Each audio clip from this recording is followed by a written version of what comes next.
The first plane we're going to go over is the sagittal plane.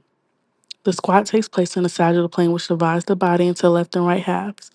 Movement is in this plane are forward and backward like flexion and extension. Start by standing tall with your feet about shoulder width apart and your toes pointing slightly forward. Tighten your core muscles to protect your lower back and lift your chest to keep good posture.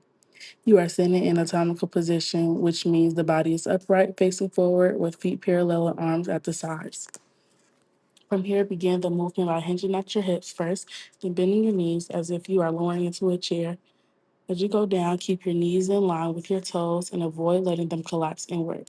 This is working the sagittal plane because all the movements happens forward and backwards, dividing the body into left and right halves.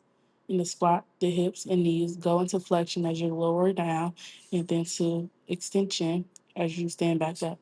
These actions are characteristic of sagittal plane movements. Lowering to your thighs are about parallel to the floor as far as your mobility allows, keeping your spine straight. Once you reach the bottom, press through your heels to extend your hips and knees. Return to a soft standing position. The quad mainly uses the quads in the front of the thighs and the hamstrings in the back of the thighs, and also the glute maximus and the buttocks. The calves helps with the stability at the ankles, and the core stabilizers keeps the torso upright. The squat is a perfect example of movement in the sagittal plane because all of the action is straight up and down.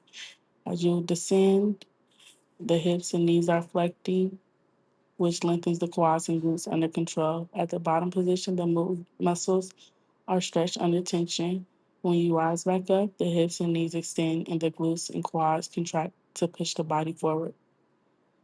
The hamstring and calves assist in stabilizing, while the core prevents your torso from leaning forward. Because the movement only goes forward and backwards, it demonstrates the sagittal plane clearly.